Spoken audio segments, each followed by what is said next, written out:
कि मंत्री बनाने के लिए और सांसद बनाया था तो मुझे पैसा मिला, इस तरह की चीजें जो चल रही। ये आप जो चैनल चलाते हो ना, आपका वो काम ही वही डिस्टॉर्ट करना। 3 बरस से गांव गांव में कहा कि पैसा उनसे आता है जिनकी मदद 10 बरस में हमने की है। आप पत्रकारिता करते हैं, आपको पैसा कहां से आता है? सैलरी आता है। सैलरी आता है, तो आप अपना काम कर रहे हैं, उसका पैसा मिलता है। तो हमने भी 10 बरस जो काम किया उसका पैसा हमको मिलना है। उस समय लिया या अभी मांग कर ले रहे हैं, क्या दिक्कत है? और उसमें भी अगर कोई गलती दिख रहा है, मान लीजिए आप सैलरी आपको मिल रहा है, उससे ज्यादा आप घर खरीद लीजिएगा तो इनकम टैक्स नोटिस आपको भेजेगा, पकड़ सकता है।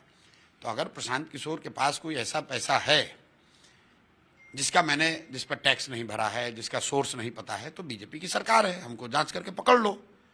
तो भाई पूरे देश में ये लोग जांच करता है, कितने विपक्ष के नेता को इन लोगों ने जेल में डाल दिया, तो प्रशांत किशोर को काहे नहीं डाल दे रहे हो? और भी नेता हैं रडार पे आपके? आपको पहले बोला 100 लोग, 100 नेताओं पर 100 नेता और अफसर मिलाकर इनके पीढ़ियों से पैसा वसूला जाएगा। इतनी कड़ी सजा दी जाएगी कि बिहार में हर भ्रष्टाचारी उसकी रूह कांप जाएगी। बिहार के बच्चे मर रहे हैं खाए बगैर और तुम पैसा लूटकर इंग्लैंड में घर खरीदोगे और हमको डराने की कोशिश कर रहे हो। हम लोग डरने वाले लोग नहीं हैं। इनका कच्चा चिट्ठा खुलेगा और अशोक चौधरी को अभी आपके कैमरे पर बता देते हैं, जाके बोल दीजिएगा कि एक और मानहानि का नोटिस तैयार करा ले। अभी 2-4 दिन में उन पर फिर नया किस्त जारी करेंगे और नए बेनामी संपत्तियों का ब्यौरा जारी करेंगे पब्लिक में, वो देख लें और उसका फिर एगो नोटिस भेज देंगे।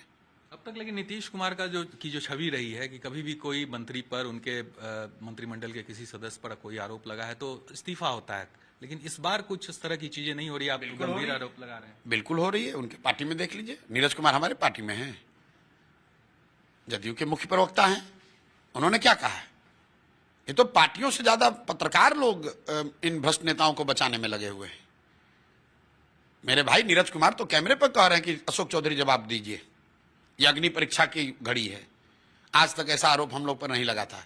पत्रकार लोग बहुत बेचैनी में हैं क्योंकि बिहार में शराब, बालू माफिया, अफसर, नेता, पत्रकार, ये तो सब मिलके ही तो ये लूट हो रही है। पत्रकारों को बेचैनी है। ये भ्रष्ट नेता ऐसे ही थोड़े बड़े बने हुए हैं, पत्रकारों की बैकिंग है, मीडिया बैक कर रहा है। कहां कोई सवाल पूछा? आप इतना सवाल जवाब हमसे कर रहे हैं। सम्राट चौधरी से आपने सवाल पूछा काउंटर ये कि सर आप कह रहे हैं कि पब्लिक डोमेन में खबर है, तो आप इलेक्शन कमीशन एफिडेविट में अपना क्यों नहीं डाले हैं? ये बात क्यों नहीं पूछे?